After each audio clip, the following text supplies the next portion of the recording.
तालिबान कहिए, आईएसआईएस कहिए, अलकायदा कहिए, जैश कहिए, लश्कर कहिए, सबके नाम अलग अलग हैं, लेकिन सबका मिशन एक है, आतंक के हथियार की मदद से इस्लामिक स्टेट की स्थापना।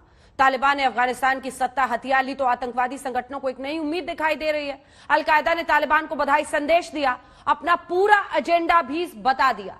अलकायदा ने फिलिस्तीन से लेकर कश्मीर तक पर नजर गड़ा रखी है। यह रिपोर्ट देखिए फिर डॉक्टर संबित पात्रा, राष्ट्रीय प्रवक्ता भारतीय जनता पार्टी के, सुप्रिया श्रीनेत, प्रवक्ता कांग्रेस पार्टी के हमारे साथ होंगे और दो मेहमान पाकिस्तान से होंगे। जरा पूछेंगे हिसाब, लेकिन इससे पहले कि हम चर्चा की शुरुआत करें, यह रिपोर्ट।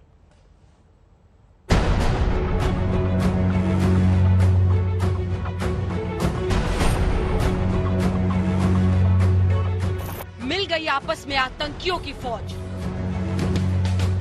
तालिबान की जीत पर कूदा अलकायदा, दुनिया भर में ठोक दिया जिहाद का जहर।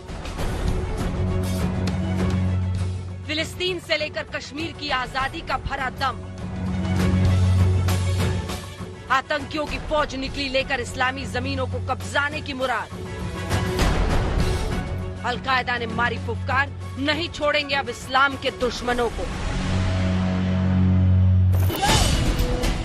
ओसामा बिन लादेन के सिक्योरिटी इंचार्ज का ये वीडियो देखिए।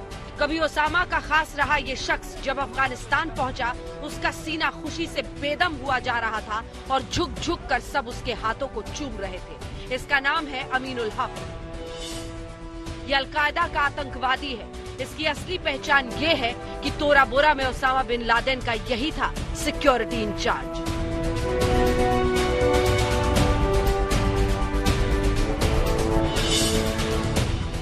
तालिबान और अलकायदा अब खुश हैं। 20 साल की जंग के बाद जब अफगानिस्तान पर तालिबान का कब्जा हुआ तो अलकायदा ने 2 पन्नों का मुबारकबाद वाला पैगाम लिखा तालिबान के नाम। इस्लामिक उम्मा को अफगानिस्तान में अल्लाह की बख्शी हुई आजादी पर मुबारकबाद। अमेरिकी सेना को खदेड़ दिया, अब ऐसे ही हमें तमाम इस्लामी जमीनों को आजाद कराना है। ओ अल्लाह, फिलिस्तीन, सीरिया, लेबनान, जॉर्डन, इजराइल, तुर्की, सोमालिया, येमेन और कश्मीर जैसे तमाम इस्लामी जमीनों को इस्लाम के दुश्मनों से आजादी दिला दो। अलकायदा ने कश्मीर का जिहाद प्लान भी लॉन्च कर दिया है। इससे पहले पाकिस्तान से भी सत्ताधारी पार्टी के कुछ नेताओं ने कश्मीर में तालिबान की मदद से कोहराम मचाने की बात खुलकर कही थी।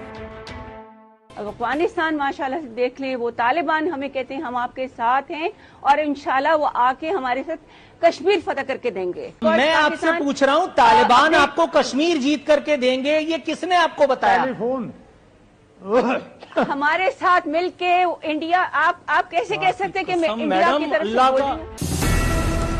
अब सवाल है कि भारत इन धमकियों को कितनी गंभीरता से लेगा। अफगानिस्तान में तालिबान का कब्जा एक सच्चाई है और तालिबान का अलकायदा से गठजोड़ एक ऐसी संभावना जिससे कोई इनकार नहीं कर सकता। पड़ोस के अफगानिस्तान में जो कुछ भी घटित हो रहा है वह सुरक्षा की दृष्टि से नए सवाल खड़े कर रहा है और वहां के हालात पर हमारी सरकार लगातार नजर बनाए हुए है। नभ, जल, थल, आकाश पाताल, कहीं से भी पैदा होने वाले खतरे से निपटने की हमारी तैयारी हमेशा रहती है।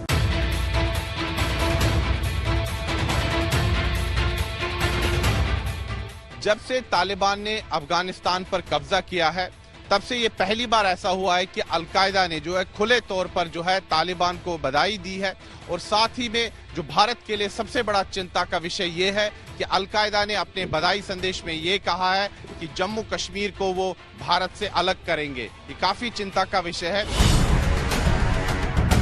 भारत में तमाम रक्षा विशेषज्ञ भी यही मानते हैं कि इस धमकी को गंभीरता से लेना चाहिए। हमारे लिए चिंता का विषय है क्योंकि पाकिस्तान ऑक्यूपाइड कश्मीर में जिस प्रकार से जश्न मनाया गया था और जो आप खैबर पख्तूनवा का इलाका है वो ऊपर से आता ही इस पीओके के साथ में है, जहां पर गवर्नमेंट का वैसे भी कंट्रोल नहीं है पाकिस्तान का, तो हमारे लिए ये खतरा तो जरूर है ही।